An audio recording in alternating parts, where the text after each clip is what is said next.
आज मी तुम्हाला घेऊन चाललोय न्यूयॉर्क शहरातल्या एका अशा घरात जे कुठल्याही हॉरर सिनेमापेक्षा भयानक आहे. हे 7 मजली आलिशान घर आहे, पण इथे श्रीमंतीपेक्षा विकृती जास्त दिसते.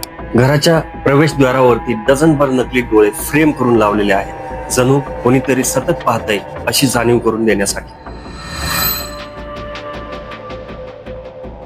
घराच्या मधोमध छतावर लटकलेले एक शिल्प नववधू दोरी पकडून झुलते.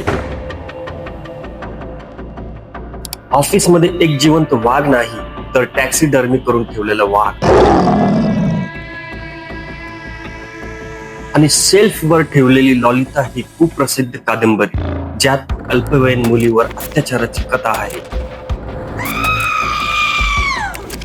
मित्रांनो, हा कुठला सिनेमाचा सेट नव्हता. हे घर होतं जेफ्री एप्स्टीनचं. या घरात लावलेले फोटो पाहिले तर धक्का बसेल. अमेरिकेचे राष्ट्राध्यक्ष, अब्जाधीश, राजकारणी, एक जगातले देव हे लोक इथे यायचे, डिनर करायचे आणि हसायचे. आणि त्यांना कल्पनाही नसायची की त्यांच्यावरती बेडरूम मध्ये, बाथरूम मध्ये हिडन कॅमेरे चालू होते. एका पीडित महिलेने सांगितलं, एप्स्टीनच्या घरात मीडिया रूम, त्या रूम मध्ये भिंतीवर स्क्रीन आणि प्रत्येक स्क्रीन वरती live feed, bed, toilet, bed, toilet. The men monitoring everything more. Toilet, toilet, bed, bed, toilet, bed. I am never going to use the restroom. म्हणजे घरात असा एकही कोपरा नव्हता जिथे कॅमेरा नव्हता. जेव्हा FBI ने रेड केली तेव्हा सापडल्या ताळा लावून ठेवलेल्या सीडीज. प्रत्येक सीडीवर लिहिलेलं होतं यंग प्लस नेम. मित्रांनो, अनेक तपासकर्त्यांच्या मते हेच एप्स्टीनचं खरं बिझनेस मॉडेल होतं. शक्तिशाली लोकांना चुकीचं करताना रेकॉर्ड करा आणि नंतर त्यांना ब्लॅकमेल करा. 30 जानेवारी 2026 रोजी USA जस्टिस डिपार्टमेंटने लाखो पानाचे एप्स्टीन फाईल रिलीज केल्या.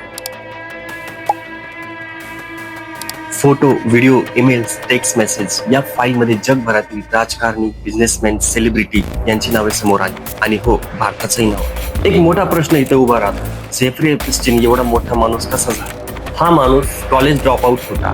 आधी लहान मुलांना गणित शिकवायचा, पण अचानक तो न्यूयॉर्क मधल्या सगळ्यात महागड्या घरात राहू लागला, प्रायव्हेट जेटने फिरू लागला आणि अब्जाधीशांचा फायनान्स सल्लागार बनला. हे सगळं कसं शक्य झालं? याचं एक मोठं नाव आहे, लेस्ली वॅक्सनर.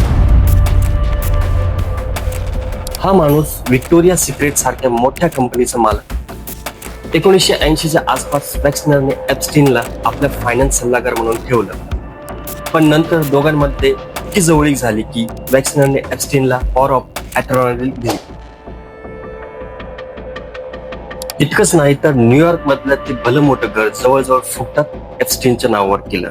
नंतर स्कॅन्डल बाहेर आलं तेव्हा वॅक्सनर म्हणाला, एप्स्टीनने माझ्या पैशांचा गैरवापर केला. पण प्रश्न असा आहे, जर असं होत होतं तर इतकी वर्षे कोणतीही तक्रार का नाही, कोणतीही केस का नाही? मित्रांनो, या सगळ्यात मोठा प्रश्न एकच आहे, एवढ्या मोठ्या स्कॅन्डल मध्ये फक्त एकच व्यक्ती जेलमध्ये का आहे? ती म्हणजे गिस्लेन मॅक्सवेल, एप्स्टीनची गर्लफ्रेंड.